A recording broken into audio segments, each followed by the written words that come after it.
We get to hear Adrian Kempe speak on his contract negotiations, and there is a report the Kings have a new voice for their TV broadcast. We discuss all that and more on this edition of Locked On LA Kings.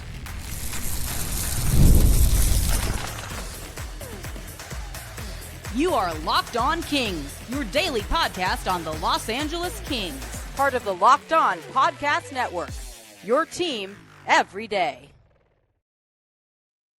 Hey, Kings fans, welcome to Locked On LA Kings, part of the Locked On Podcast Network, your team every day. Thanks for making Locked On LA Kings your first listen every day. We are free and available wherever you get your podcasts and on YouTube. Today's episode is brought to you by FanDuel. Download the FanDuel app now by visiting FanDuel.com and win $300 in bonus bets if your first $5 bet wins.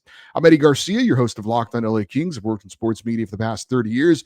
I'm also one of the co-hosts of Locked On NHL Game Night, a nightly NHL recap show during the season, and a passionate LA Kings fan for over 30 years.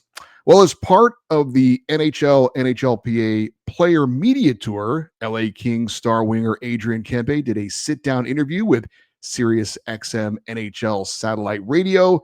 Dennis Bernstein, who's based in LA and is at all the Kings games, was a part of it. If you have SiriusXM, I do encourage you to go check this out. It was very easy to find on the app for me.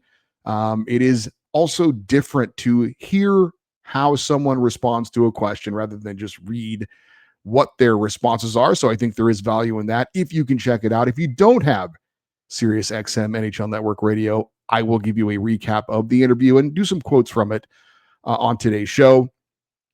First question to Kempe was, let's ease you into this before we ask the question we really want to ask. And he was asked about getting back to LA for the upcoming season. He said it was good to be back, that he was getting to know some of the new guys, which we will get a little bit more into coming up in a minute. And then Dennis Bernstein asked the question that we all wanted to know and about his contract. And Adrian Kempe was asked by Bernstein if he had a deadline for his contract talks. Kempe paused for quite a while before he finally said that he hasn't thought about it that much because we're not in the season. He said, quote, "I would like to get it done as soon as possible, but I don't want to rush anything. But I also don't want it to be after Christmas and the deadline's coming up and I'm sitting there not knowing where we are at. Before Christmas would be great. Before camp would be great." End quote. So not a hard deadline necessarily, but clearly Adrian Kempe does have an idea of when he would like things to be done. And I'm with him. The sooner, the better. Bernstein did have a follow-up, and he asked that, he said, do you not want to play this season without a new contract? Kempe responded, quote, "Yeah, I think for me and the team, I don't think it would be a good thing doing that, playing the season without a contract extension. I like LA. I love LA. My family likes it. It's the place I want to be, but it has to be fair for me and it has to be fair to the team to come to an agreement. And that's what we're working on right now.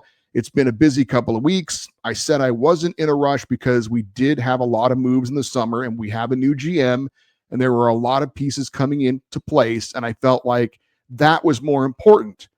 Then we get to my contract eventually. So hopefully we can come to a good deal for both parts." End quote.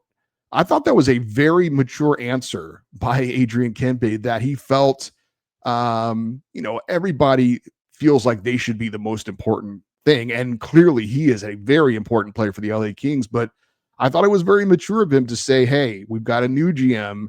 We got a lot of new players coming in. They needed to take care of that before they got to me, and I was fine with that. So I thought that was very mature of him to say that. So that was really the crux of the contract talks. So as I said the other day, when I just was able to read a few quotes about what Kempe had to say, sounds encouraging.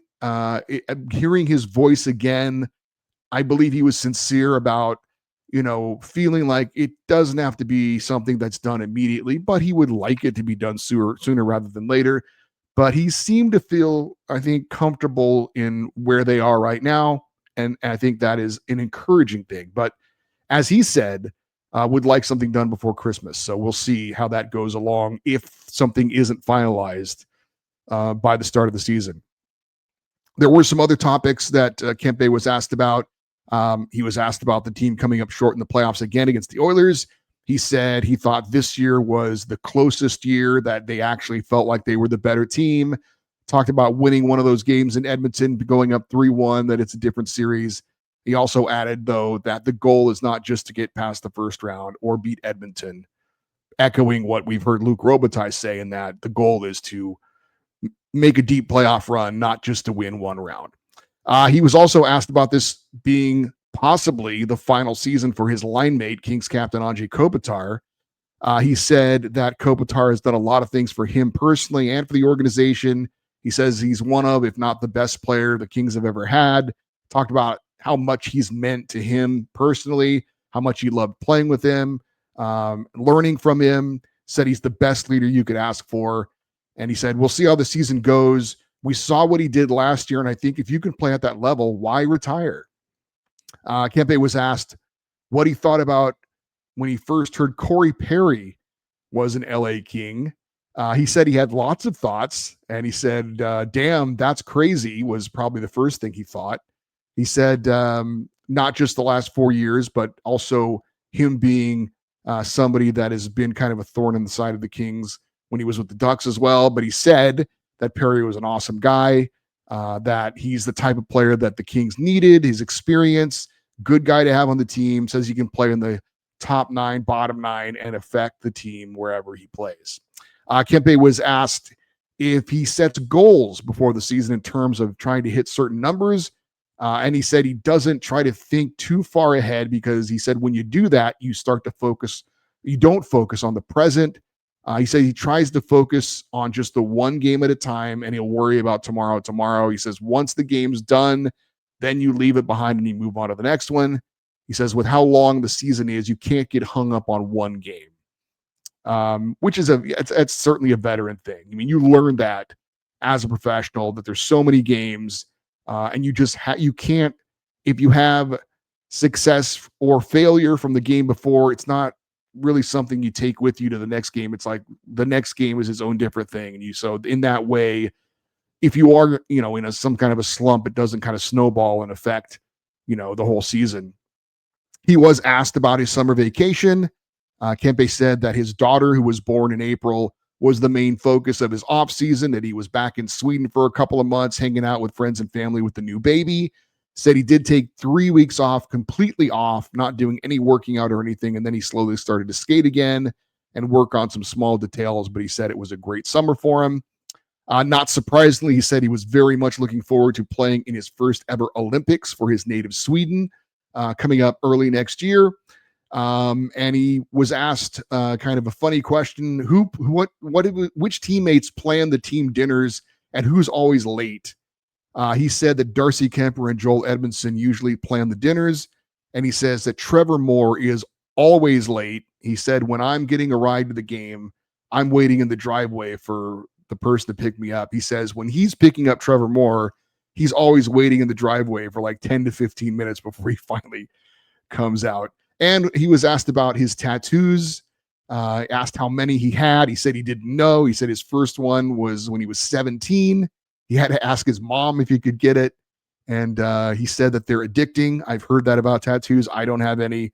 And he was asked which one was his favorite one. He says he's got Juice Man tattooed on his wrist.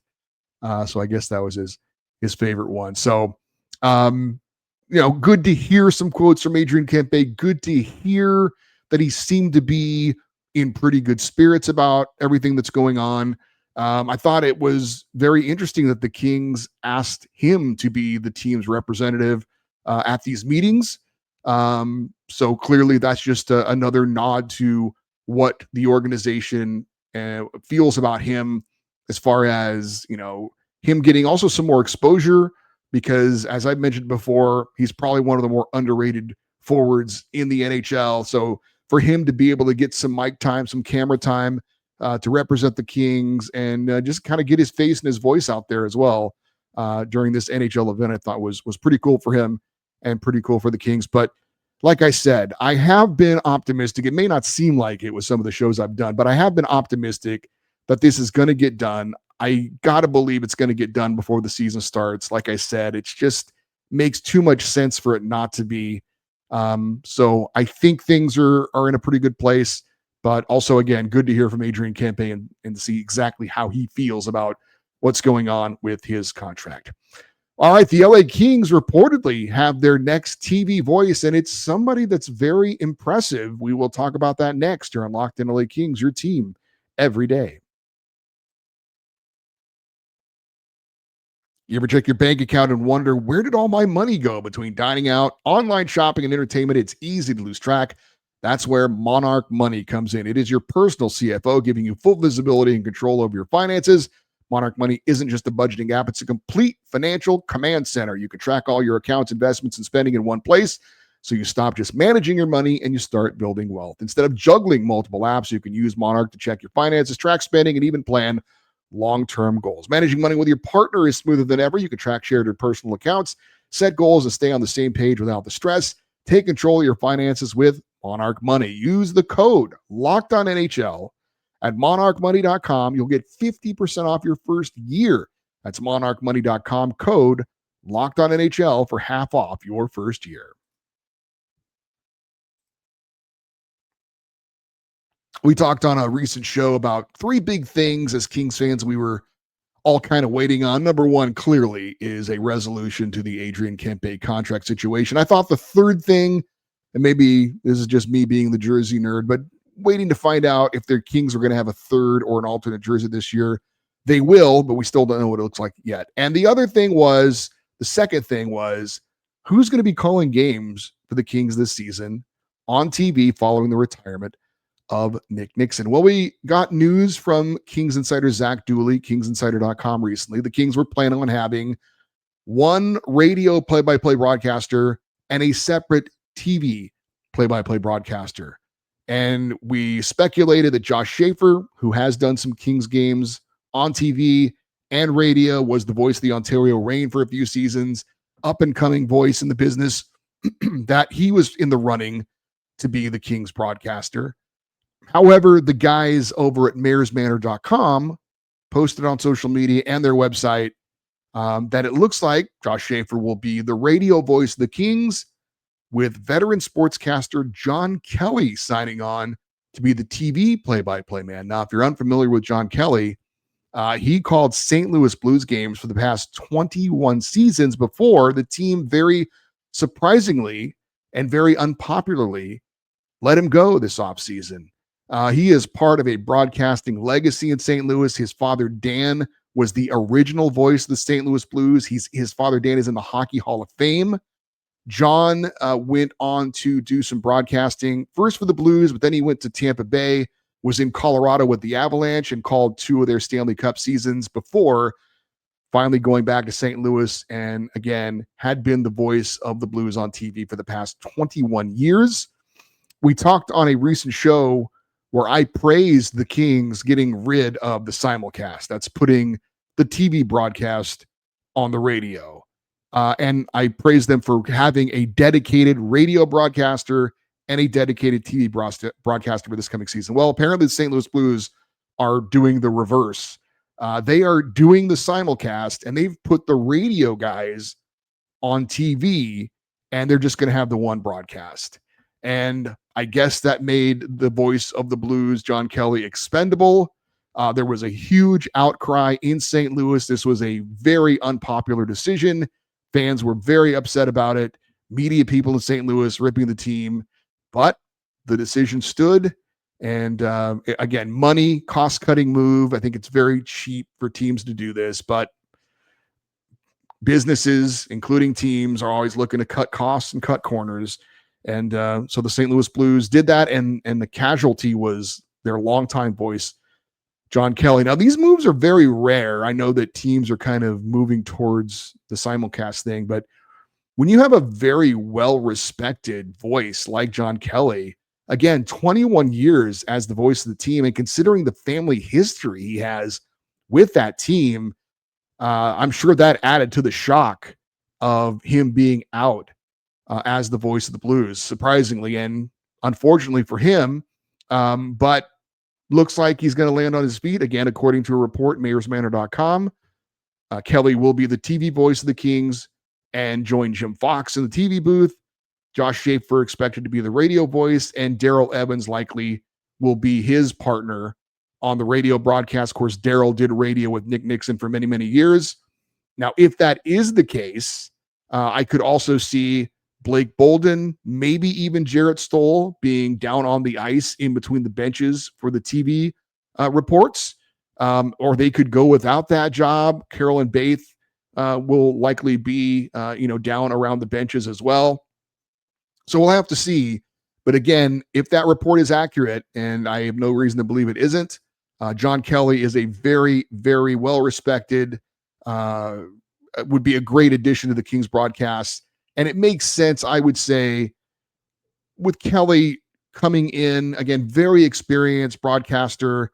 And then Josh Schaefer, who I think, like I said, is an up-and-coming broadcaster, but still pretty young in his career, getting some more experience, maybe being groomed to take over that position at some point. But maybe Kelly coming in kind of like in a Ken Holland role, right? He's going to come in and do it for a little while, but I wouldn't expect that he would be maybe the long-term broadcaster for the Kings, but come in for a few seasons and then, again, let Josh Schaefer kind of get a little bit more experience before perhaps he eventually would take over as the voice of the LA Kings. But, interesting transition going on here for the LA Kings. We've been very, very spoiled, not only in LA, but certainly with the Kings, with Bob Miller and Nick Nixon.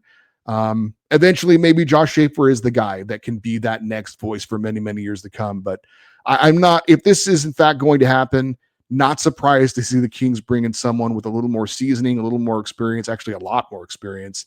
And then, like I said, Josh Schaefer still learning on the job, getting a little more experience, and then eventually maybe he is the guy to take over. I know some people always continue to bring up Alex Faust, who was the Kings TV broadcaster between Bob Miller and Nick Nixon for 5 years. I was a big Alex Faust fan. I was very surprised when they let him go. I was, as much as I was happy for Nick Nixon to get in front of the camera for his last few years and to get the recognition that he deserves. I was a big fan of Alex Faust. I thought he did a good job. I thought he could be the voice of the Kings for many, many years to come. Some people are like, why not bring him back? Well, he's doing radio and TV for the New York Rangers now. He's going to be the full-time radio voice this year, and Kenny Albert, is going to be the TV guy. If you know Kenny Albert, and I actually do a little bit, he does a lot of other things, NFL games, he does NBA games.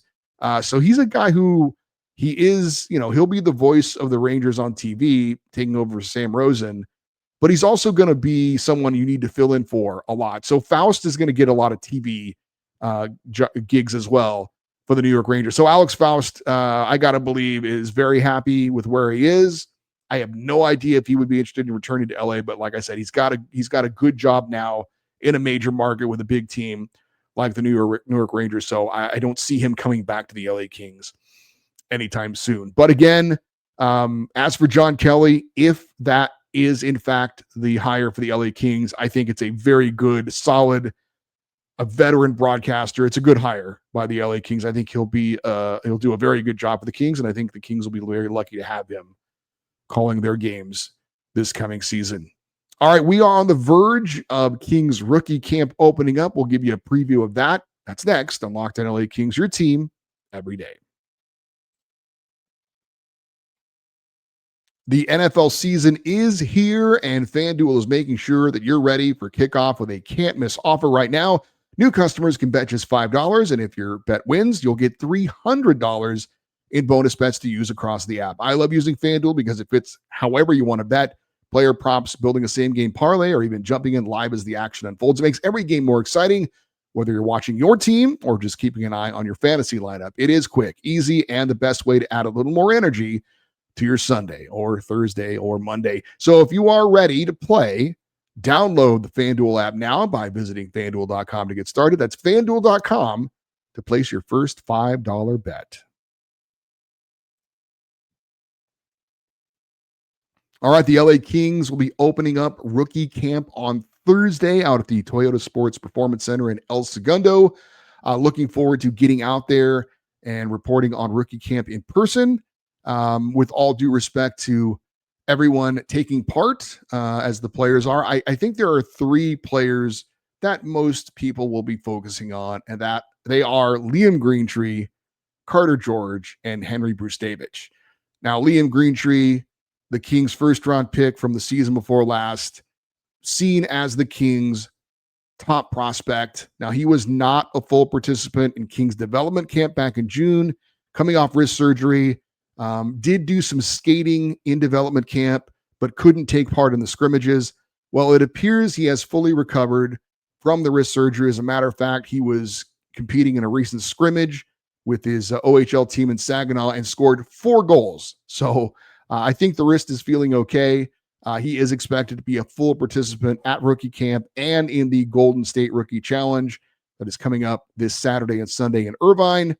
Hope to get a chance to talk to Greentree at rookie camp, ask him if he has any update or details about the NHL ruling that may allow him to play in the AHL this season, or if not, will he have to return to his junior team? But maybe he can kind of clear up what that's all about. If it's something that has to be answered before the season starts, or if it's something that could, happen during the season. So we'll hopefully get to ask him himself to see what he knows about that situation. But Liam Greentree certainly will be front and center as far as players to watch at rookie camp and in the scrimmages over the weekend against the Sharks and the Ducks. Now, if Liam Greentree is the top prospect for the Kings, which many people say he is, not far behind has to be goalie Carter George.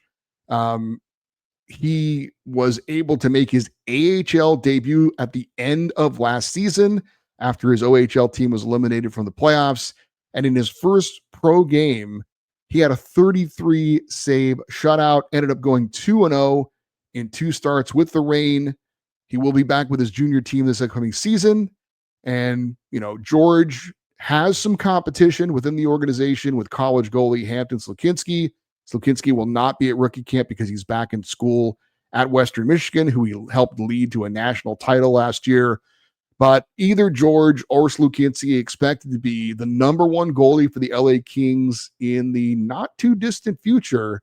So looking forward to seeing Carter George at rookie camp as well. A lot of people are very excited about his future with the LA Kings. And then the other player is defenseman Henry Brustevich. So you got the forward, you got the goalie, and you got the defenseman. Of course, the Kings' number 1 pick from the draft this past year. He was at rookie camp. I had said that Ken Holland had nothing else to do this offseason or before the season started other than to sign Adrian Kempe.